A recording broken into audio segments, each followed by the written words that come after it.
சற்றுமுன் வெளியான தகவல். ரேஷன் அட்டைதாரருக்கு முக்கியமான தகவல் வெளியேறுது. அது என்னன்னு பார்க்க போகிறோம். நீங்கள் நம்ம சேனலை சப்ஸ்கிரைப் பண்ணாமல் இருந்தீங்கன்னா மறக்காமல் லைக் பண்ணிக்கோங்க, சப்ஸ்கிரைப் பண்ணிக்கோங்க. வாங்க வீடியோக்குள்ளே போகலாம்.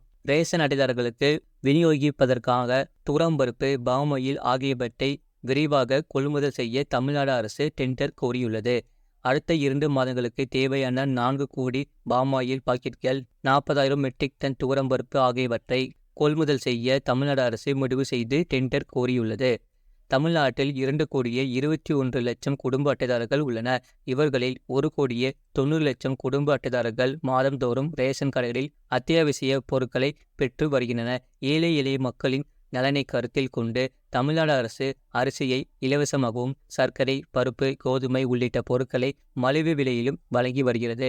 தமிழகத்தில் உள்ள ரேஷன் கடைகள் மூலமாக சிறப்பு விநியோக திட்டத்தின் கீழ் பருப்பு, பாமாயில் உள்ளிட்ட பொருட்கள் மலிவு விலையில் வழங்கப்பட்டு வருகின்றன.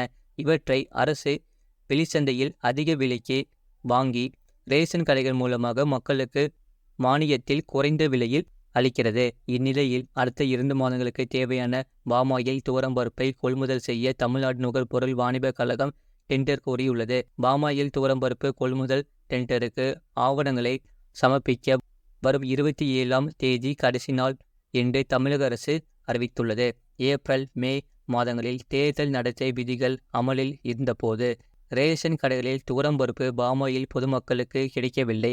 தேர்தல் முடிவுகளுக்கு பிறகு 2 கோடி பாமாயில் பாக்கெட்கள், தேவையான துவரம்பருப்பு ஆர்டர் செய்யப்பட்டு அனைத்தும் நியாய விலை கடைகளுக்கு விநியோகம் செய்யப்பட்டுள்ளதாக உணவு பொருள் அமைச்சர் சக்கரபாணி தெரிவித்துள்ளார். பொது விநியோக திட்ட குடும்ப அட்டைதாரர்கள் ஜூன் 2024 மாதத்திற்கான பாமாயில் மற்றும் துவரம்பருப்பினை ஜூலை 2024ஆம் மாதம் பெற்று கொள்ளலாம் என உணவுப் பொருள் வழங்கல் துறை அறிவிப்பு வெளியிட்டது.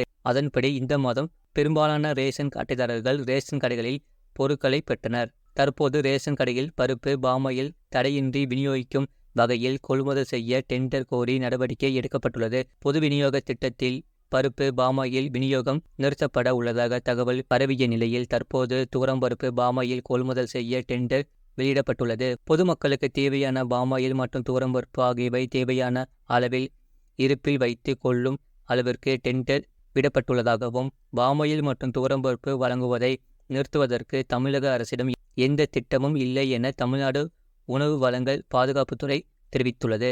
கடந்த 2007ஆம் ஆண்டு முதல் பருப்பு, பாமாயில் ஆகியவையும் ரேஷன் கடைகளில் வழங்கப்பட்டு வருகிறது. அப்போது முதலே பருப்பு கிலோ ரூபாய் 30க்கும், பாமாயில் லிட்டர் ரூபாய் 25க்கும் விற்பனை செய்யப்பட்டு வருகிறது. ஆனால் 2007இல் வெளிச்சந்தையில் இந்த பொருட்கள் விற்றதை விட இப்போது பன்மடங்கு விலை அதிகரித்துள்ளது. ஆனால் ரேஷன் கடைகளில் தற்பொழுதும் பழைய விலைக்கே இந்த பொருட்கள் விநியோகம் செய்யப்பட்டு வருகின்றன. இதனால் இதற்கான மானியத்தை அரசு அதிகரித்து வழங்க வேண்டியுள்ளது. இந்நிலையில் பருப்பு மற்றும் பாமாயில் விலை சிறிது உயர்த்தப்பட உள்ளதாக தகவல்கள் வெளியாகி வருவது குறிப்பிடத்தக்கது. இது போன்ற செய்திகளை உடனுக்குடன் அறிந்து கொள்ள மறக்காம சேனலை சப்ஸ்கிரைப் செய்யுங்கள், மற்றவர்களுக்கு தெரியப்படுத்த ஷேர் செய்யுங்கள்.